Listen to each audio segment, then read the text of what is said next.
ने बता दिया, भगवान विष्णु के यहां जाकर कह दिया।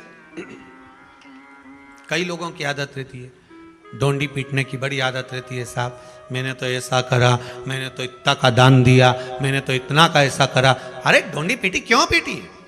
कर दिया, भूल गए, छोड़ दो अब उसको कि आपने क्या करा, क्या करा उसको छोड़ दो। अब नहीं बोलना।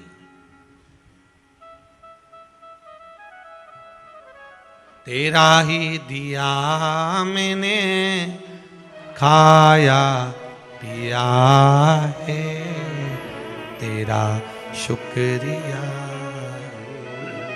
तेरा। मुझे भोले बाबा ने बहुत दे दिया है, तेरा शुक्रिया तेरा। उसने क्या कमी रखी है?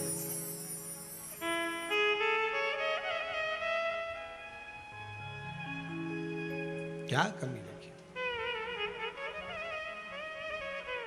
महाराज?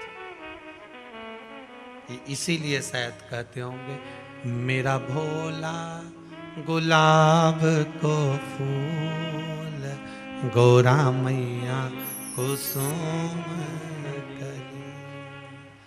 भोला रहवे काशी नगरिया, भोला रहवे काशी नगरिया, मेरी गौरा रहवे हिमालय।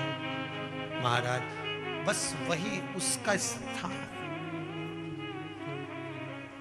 शिव है। जाकर नारद जी ने कहा भगवान के सामने, भगवान विष्णु के सामने आदत रहती है। गौतम बुद्ध ने अपने शिष्य से कहा, मुझे पानी पीना लेकर आ, जल्दी जा, जल्दी जा, पानी लेकर आ, प्यास लग रही है, जल्दी जाओ, मेरा कंठ सूख रहा है, पानी लाओ। गौतम बुद्ध के शिष्य गए पानी लेने के लिए, वापस लौट कर आ गए, महाराज हम पानी नहीं लाए। क्यों?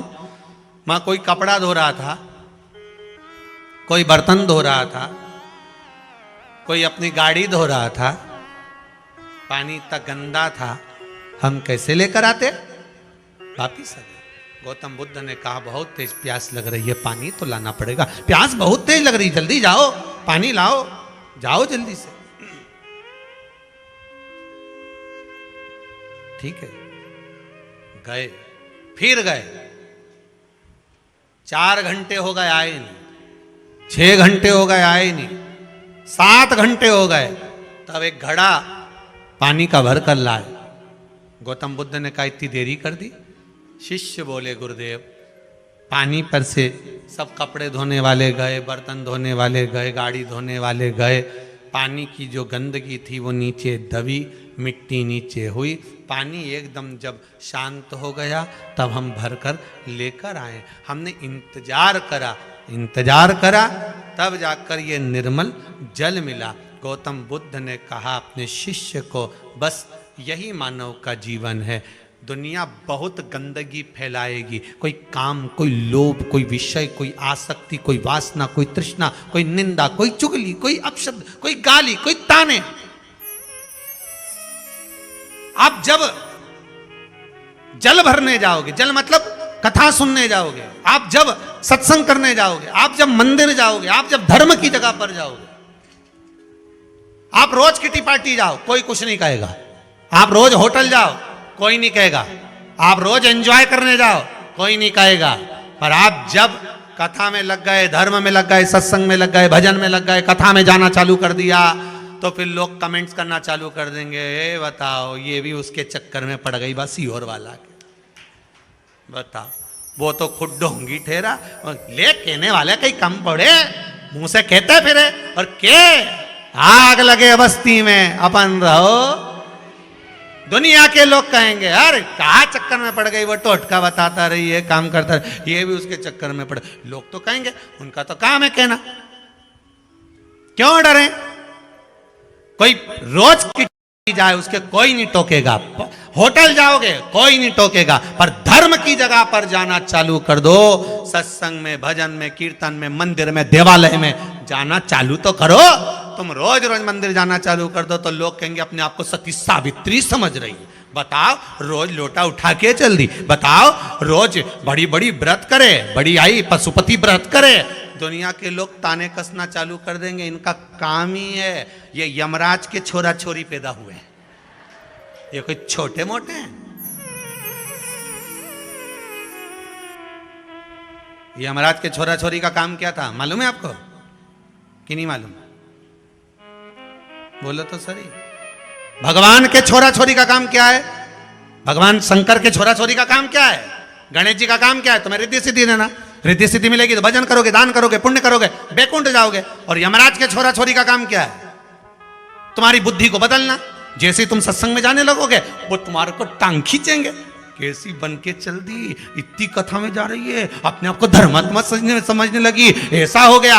ये यमराज के छोरा छोरी तुम्हें वहां से हटा के वापिस गलत जगह लगाएंगे, मतलब अपने पिताजी के पास ले जाएंगे, और भगवान के छोरा छोरी भगवान के पास ले जाएंगे। अब मर्जी तुम्हारी कि तुम ये यमराज के छोरा छोरी के कहने में आओ कि भगवान के छोरा छोरी के कहने में आओ। नहीं तो दुनिया के लोग तो कहेंगे कहां चक्कर में पड़े हो, आके क्या करने जामा कुबेरेश्वर धाम जंगल में, कई करे फालतू का पैसा बर्बाद करके। इंदौर से गाड़ी भरा भरा के आए, रतलाम से आए, नहीं मुंबई से आए ना, पुणे से आए, मतलब ये आ गए पोरबंदर से, क्या मतलब इतना फालतू के चक्कर में पड़े हो। दुनिया के लोग कहेंगे तुमसे, बहुत कहेंगे ये यमराज के छोरा छोरी कम नहीं है, ढेर पड़ा है। तुम रोज रोज कथा सुनोगे ना तो कहीं का निंदा करने वाला, चुगली करने वाला मिल जाए, समझ लेना ये यमराज का छोरा है।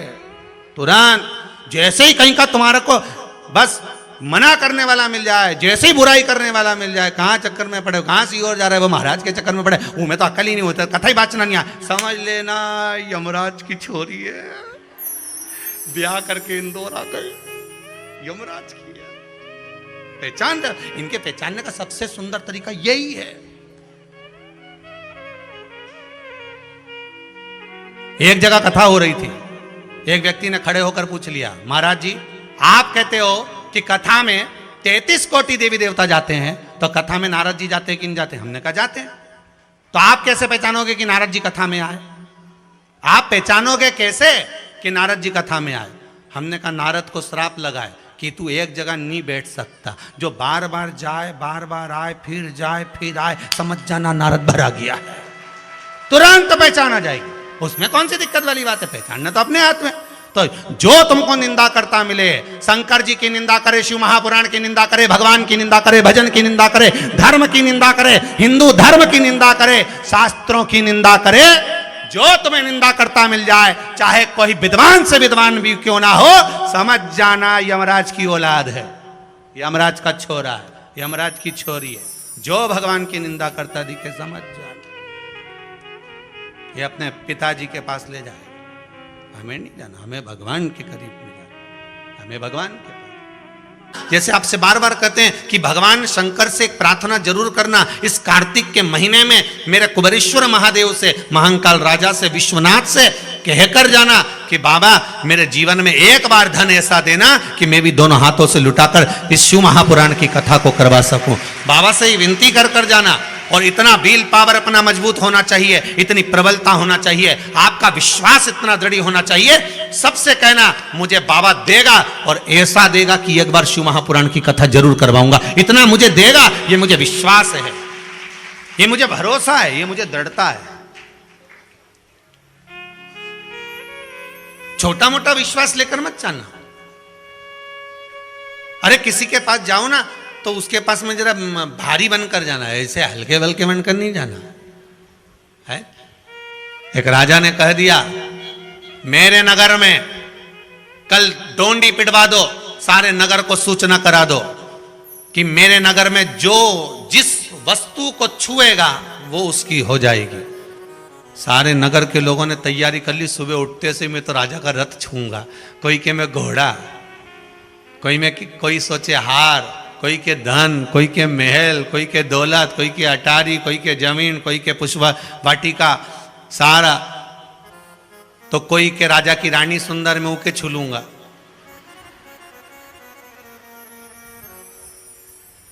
दुनिया है।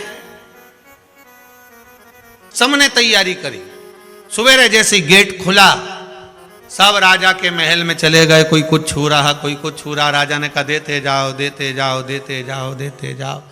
आखिरी में एक छोटा सा लंगोट लपेटा हुआ छोटा सा बच्चा, कोई साधु सा, कोई तपस्वी था, आया और राजा के सिंहासन पर चढ़ गया और राजा के सिर पर हाथ रख दिया, छू लिया। बस राजा ने कहा ब्राह्मण देवता, ए गुरुवर, ए सन्यासी वर, ए योगी वर, आपको सिंहासन चाहिए? नहीं। आप और कुछ वस्तु छू लो, जो आपको चाहिए ले जाइए। नहीं, मुझे आप चाहिए। मैंने आपको छुआ है। राजा ने कहा महाराज आप मुझे छुए, बाकी की वस्तुओं को क्यों नहीं छुआ?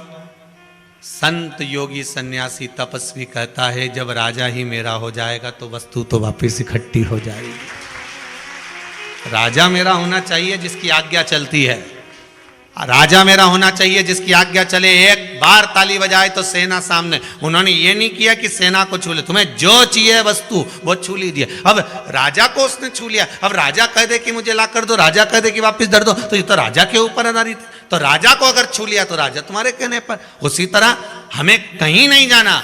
अगर हमारा विश्वास दृढ़ है, हमारा भरोसा पक्का है, तो हमें देव अधिदेव महादेव का स्पर्श अर्थात शंकर भगवान के शिवलिंग को छूना है। राम मंदिर में जाओगे तो राम जी को नहीं छू पाओगे, कृष्ण मंदिर में जाओगे तो द्वारकाधीश को नहीं छू पाओगे। कौन गया द्वारका जी और छू कर आया भगवान को? किसी भी मंदिर में जाओगे आप भगवान को नहीं छू पाओगे। केवल दुनिया में एक ही मंदिर है और वो है भगवान भोलेनाथ जी का। आराम से बैठे हुए हैं, तुम्हारी मर्जी पड़े जब आ जाना और छू के चले जाना, पानी लोटा भर चढ़ा जाना। अलमस्त होकर बैठे एकांत में, तुम्हारी मर्जी पड़े तब छुओ। क्योंकि भगवान कहते हैं दुनिया के लोग उसको उज्जैन का क्या कहते हैं? उज्जैन का राजा कहते हैं। काशी में उसे काशी का राजा कहते हैं। सोमनाथ में उसे सोम का राजा कहते हैं। केदार में उसे पहाड़ों का राजा कहते हैं। वो जगत का राजा है। उसका मात्र स्पर्श कर लेना ही समझ लेना कि कोई वस्तु तुम्हें बाकी की छूने की जरूरत नहीं, मांगने की जरूरत नहीं। वो तुम्हारा हो गया, तुम उसके हो गए। फिर क्या दिक्कत है?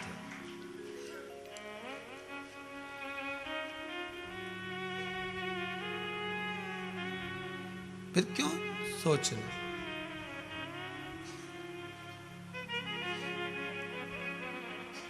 फिर कहीं सोचने की जरूरत ही नहीं पड़ेगी।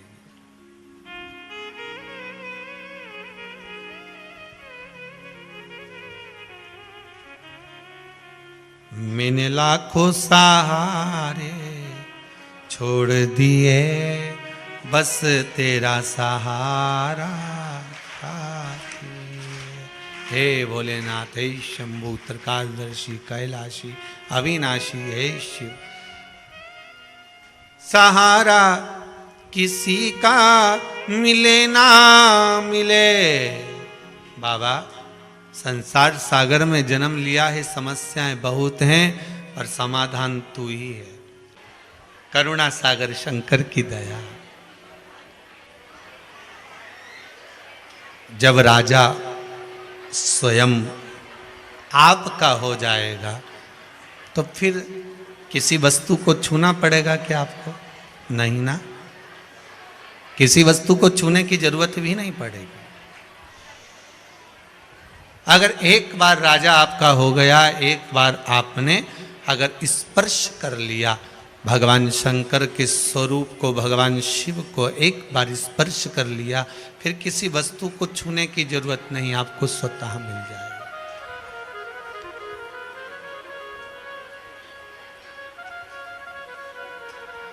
अब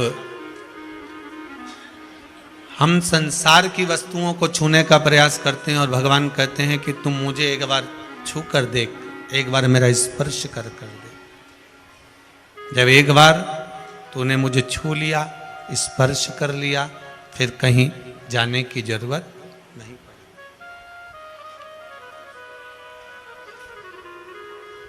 क्यों सोचना?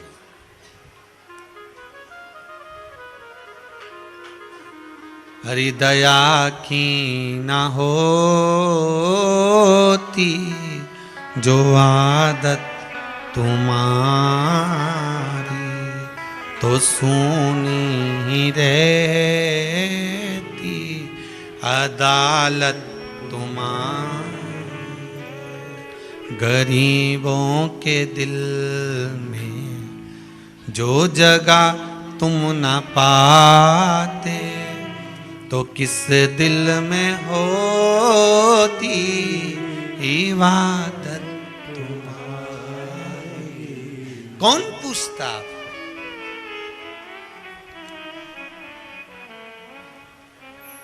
अरे स्कूल में जो टीचर रखते हैं ना, बहुत ध्यान दीजिएगा महाराज, स्कूल में टीचर हर सब्जेक्ट का अलग होता है। बोलो सही है कि गलत है? गणित वाला गणित पढ़ाएगा, तो गणित कौन पढ़ा सकता है? जो गणित पहले जम के तो बोलो पढ़ चुका है। विज्ञान कौन पढ़ा सकता है? जो विज्ञान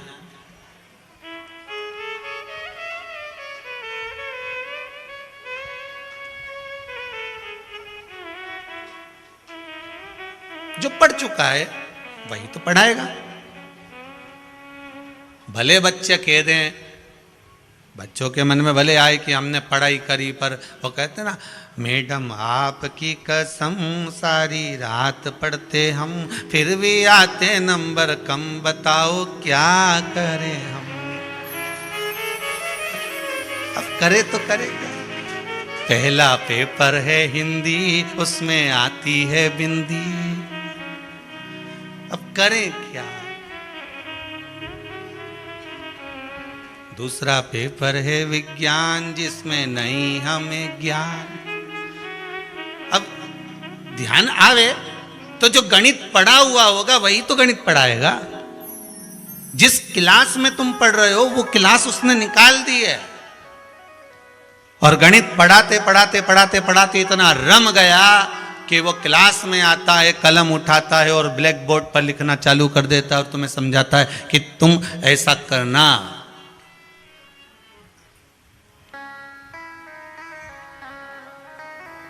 जब तुम कोई हल करने बैठो और तुम्हारे पास में अंक कम पड़ जाए तो 2 उधर से ले लेना। जब तुम्हारा भी विवेक काम नहीं करे तो पड़ोसन से जाके शिव महापुराण का 2 उधर से ले लेना। बस गणित जो पढ़ चुका होगा वही तुमको पढ़ा रहा होगा, विज्ञान जो पढ़ चुका होगा वो विज्ञान पढ़ा रहा होगा, फिजिक्स जो पढ़ चुका होगा वो फिजिक्स पढ़ा रहा होगा, केमिस्ट्री जो पढ़ चुका होगा वही केमिस्ट्री पढ़ा रहा होगा।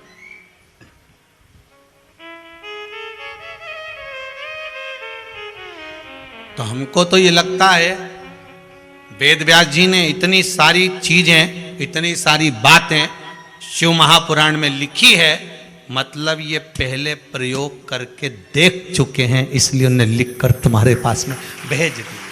टीचर प्रबल है,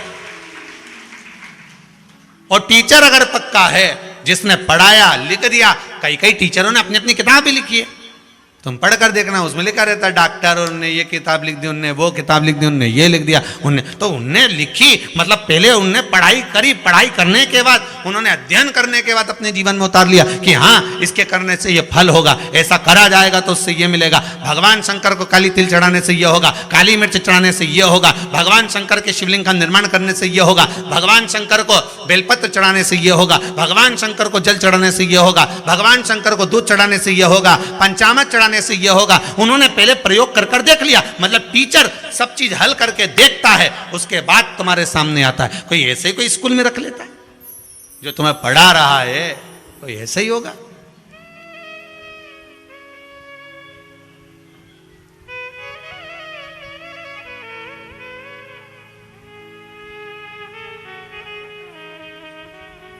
कुछ तो दिया होगा उस परमात्मा ने, और कर कर देखो।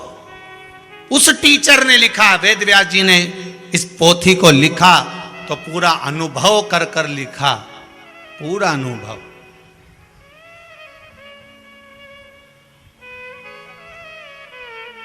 और देखो, किसी भी प्रश्न को पहले हल कर कर देखो कि हो रहा है कि नहीं हो रहा। केवल घबराना नहीं है,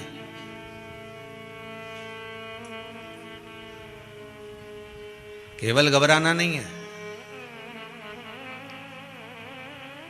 जो समुद्र के किनारे पर चलते हैं उनको बड़ा आनंद आता है मॉर्निंग वॉक के टाइम पर, क्या हवा आ रही है, कितनी अच्छी लहरें चल रही है। पर वो चलने वाले को ये नहीं मालूम कि वो जो नहा रहा है ना समुद्र की लहरों में, उसको देखकर इसका जीवड़ा कुड़ता कितना अच्छा नहा रहा है।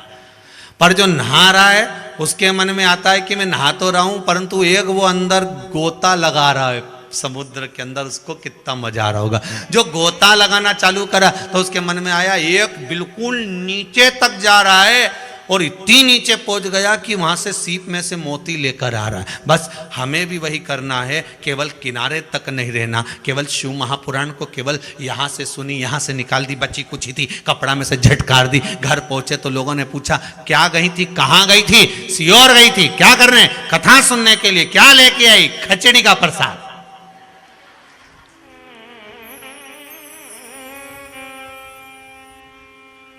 क्या लेकर आई है? खिचड़ी। उसको कहना मैं केवल किनारे तक नहीं रही, मैं समुद्र में डुबकी लगा कर आई हूं। इस भव सागर से निकलने के लिए इस भागवत, शिवपुराण, रामायण, गीता जैसे समुद्र में डुबकी लगाना पड़ेगा, तब मोती निकल कर आएगा। पहले भी कथा में कहा, पानी में डूबोगे तो मर जाओगे, शिव महापुराण में डूबोगे तो तर जाओगे। ये तरने का विषय है। यहाँ डूबने पर मरता कोई नहीं है, यहाँ तो तर जाता। हाँ, मरने वाले हो सकता है तुमसे ईर्ष्या रख रख के मर जाए तो बात दूसरी हो सके।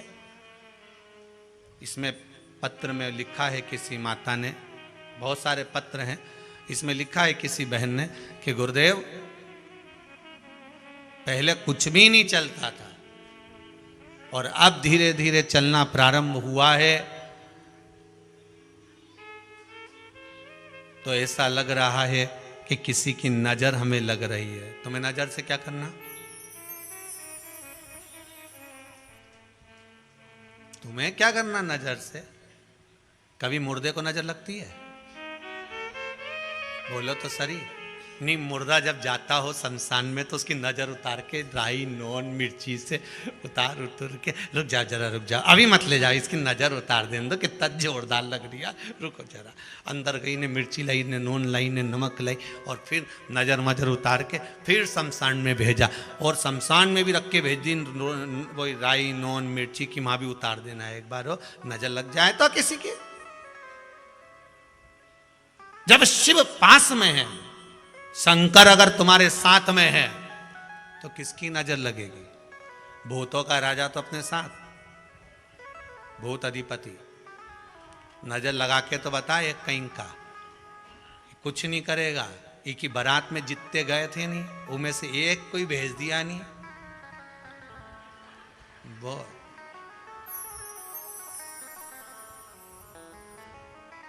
और आप सबको मालूम है बारात में कैसे कैसे गए थे।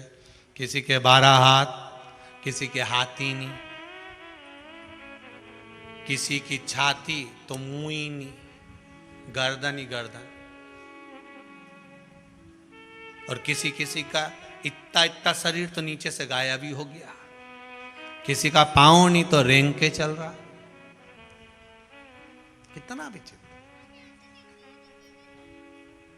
शंकर भगवान की बारात गई और देवताओं ने कहा भी, खूब कहा कि साहब ऐसे बाराती लेकर जा रहे हो। भगवान बोले ऐसे जा रहे हैं, यही सबसे बड़ा आनंद का भाव है।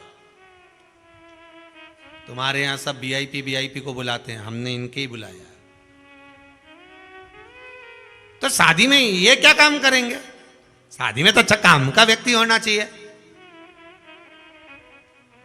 शंकर भगवान बोले ये जो करेंगे वो तुम भी नहीं कर पाओगे। अच्छा क्या करेंगे ये? तो कि जब त्रिलोकी का नाथ कैलाश अधिपति शंकर बिहाने जा रहा है, तो 33 कोटि देवता इतनी भीड़ बढ़ाएंगे, और हिमालय राज की नगरी में इतनी भीड़ मुझे देखने के लिए टूट पड़ेगी, तब रास्ता तो यही बनाएंगे। तो क्या रास्ता कैसे बनाएंगे? शिव जी बोले अब आगे चल के देखो तो सही, चलो जरा। शिव जी की जब बारात चली, देवता सब आगे आगे 33 कोटि, तो सारे हिमालय राज की नगरी में भीड़ अपार, निकलने की रास्ता नहीं। और क्या जोरदार बारात, क्या जोरदार बारात। इतने में शंकर जी ने कहा हमारा नंदी फंस गया। तो एक डाकनी के बुलाया, जी की 12 आंख थी, गज भर की जीवान, रेंग के चल रही थी। इसके क्या जरा रोड तो साफ करो। जो पहुंची तो जितने ऊपर से देख रहे थे सब टपक गए नीचे, नीचे रास्ता साफ। भगवान बोले ब्रह्मा जी से देख लो, तुम देखो कितना जोरदार।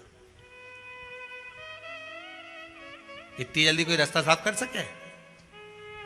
रास्ता तो जब साफ होता है जब एकदम भीड़ होता है। कैसे किसी के एक बार कजन ना जाने कहाँ की कथा थी, ध्यान नहीं आ रहा।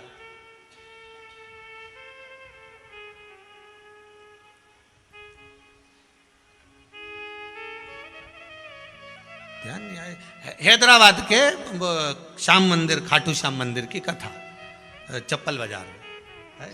अब वहाँ पर लोग बेलपत्री, पहले बेलपत्री जो देते थे तो व्यासपीठ से दे देते थे सबको, क्योंकि ठीक है लोग लेकर जाएं। उनका 7 दिन की जो बेलपत्र होती है उसमें 6 दिन की बेलपत्र और रोग को हरने वाली होती है, इसलिए वो 6 दिन की बेलपत्र लोग उसको खाते हैं हाथ पैर शरीर ठीक करने के लिए, शुगर बीपी वाले। और 7वें दिन की जो बेलपत्र होती है वो बरकत के लिए होती है। ये नियम है शिव महापुराण का, प्रयास रहता है। तो अब वहाँ पर बेलपत्र सबको दे रहा है, तो भीड़ भी बहुत। अब लाइन से आते जाओ, लेते जाओ, जाते जाओ। अब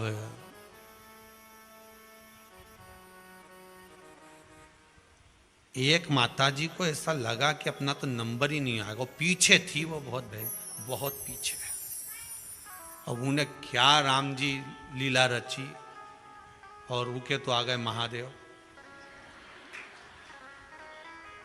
जो चिल्लाए, तो आधे तो जो खड़े थे सब पीछे, जान दो, आगे जान दो, जान दो। और वो यूं हिल के सबसे आगे हो गई। उन्हें जो बेलपत्री ली ने चुपचाप खाती हुई, चुपचाप खाती खाती।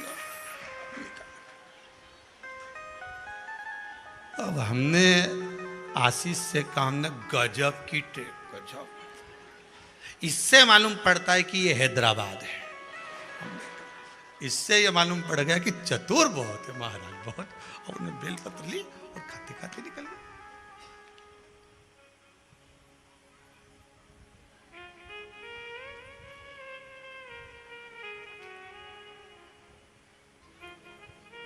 अब वो रास्ता कैसे साफ होना है ये तो शिव जी जानते हैं। मार्ग कैसे सुलभ होना है शंकर जी जानते हैं। बहुत बांधा है ना आपके जीवन में, बहुत तकलीफ है ना आपके जीवन में, बहुत कष्ट है ना आपके जीवन में, बहुत रोग बीमारी, सारी दुनिया की अड़चन आपके जीवन में है ना। होन दो। शंकर जी की शादी हुई रही, बारात जा रही है, कितनी अड़चन आई है साहब, कितनी अड़चन। पर एक सामने तो आ जाए, आके बताए। शंकर जी की कथा कहती है, शिव महापुराण की कथा कहती है, आपके जीवन में कितनी अड़चन, कितनी प्रॉब्लम, कितनी भी हो, घबराना नहीं। आप शंकर के उपासक हो, शंकर की कथा सुन रहे हो, नजर वजर सब जाने दो, शिव जी की आराधना में लगे रहो, रास्ता अपने आप क्लियर होता चले जाएगा, आगे बढ़ते चले जाओगे। बांधा कितनी भी हो हटती चली जाएगी। आप विश्वास रखकर अग्रण्य होते जाओ, आप विश्वास रखकर आगे बढ़ते जाओ। जितना विश्वास रखकर बढ़ते जाओगे उतना सुख पाते जाओगे। अब ये मत कहो कि नजर लग रही है ना जाने किसी की, हमारा तो काम धंधा चल गया बड़े, तो चलने दो ना। तुम काय को बोलो नजर लग रही, तुम्हें क्या करना नजर लग रही।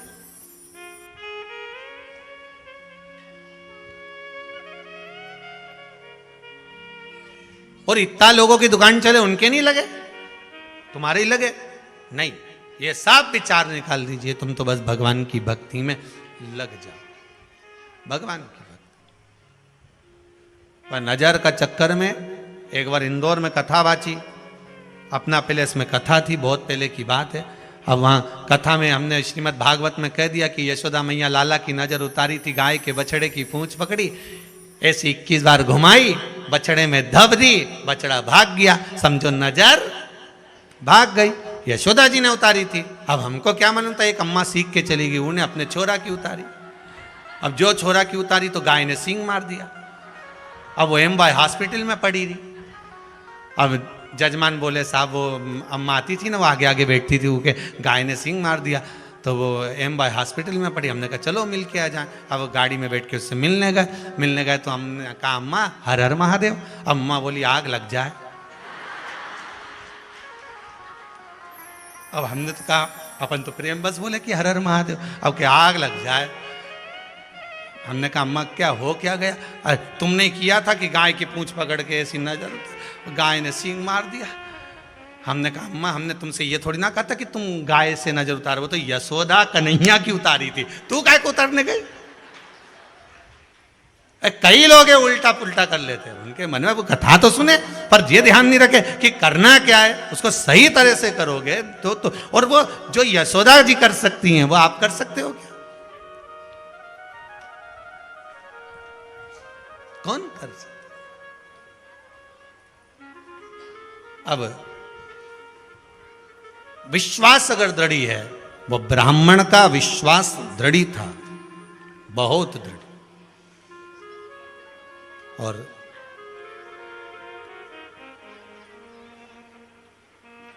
ब्राह्मण का जब विश्वास दृढ़ी रहा, शंकर जी की आराधना में डूबा रहा, जो लेकर आता, कहीं कोई मांगने वाला आ जाता तो उसको दे देता। पत्नी बड़ी दुखी थी, बताओ, एक तो घर में कमाई नहीं हो रही, एक तो घर में इनकम नहीं हो रही, एक तो घर में कुछ आ नहीं रहा, और ऊपर से बचा कुचा थोड़ा लेकर आते हो तो वो किसी दूसरे को दे देते हो।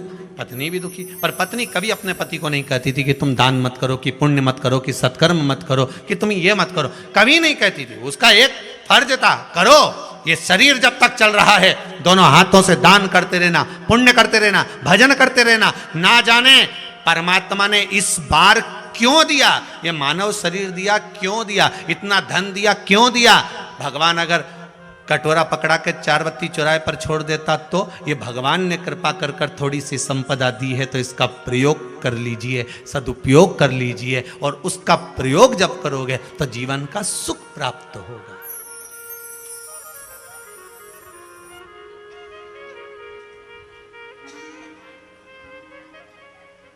एक होता है गुणवंत, क्या होता है? गुणवंत। एक होता है धनवंत, एक होता है शीलवंत, एक होता है भगवंत, एक होता है श्रीमंत। शिव महापुराण की कथा कहती है गुणवंत होना, धनवंत होना, श्रीमंत होना, गुणवंत होना, ये सब अपने हाथ में नहीं है। धनवान वो बनाएगा तब तुम बन पाओगे, गुणवान वो बनाएगा तब तुम बन पाओगे, शीलवान वो बनाएगा तब तुम बन पाओगे। शीलवंत, गुणवंत, धनवंत, श्रीमंत, ये सब बनना हमारे हाथ में नहीं है। पर शिव महापुराण की कथा कहती है एक तुम्हारे हाथ में है, भगवंत बनना तुम्हारे हाथ में है। तुम भगवान के भगवंत बन जाओ तो भगवान धनवंत भी बना देगा, श्रीमंत भी बना देगा, गुणवंत भी बना देगा, शीलवंत भी बना देगा, सब कुछ दे देगा।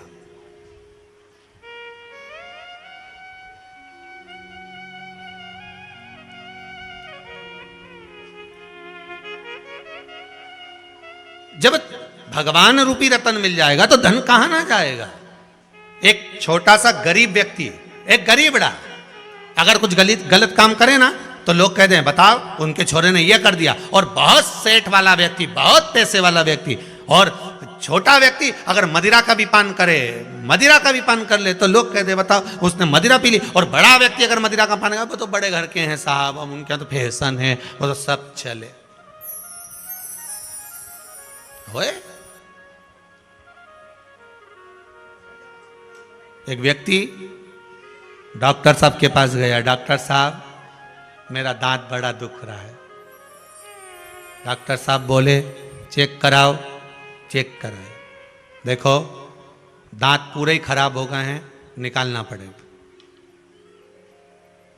निकाल दो। पर डॉक्टर साहब दर्द बहुत होगा। डॉक्टर साहब बोले वो दर्द तो होगा, सहन तो करना पड़ेगा। डॉक्टर साहब मेरे से सहन नहीं होगा।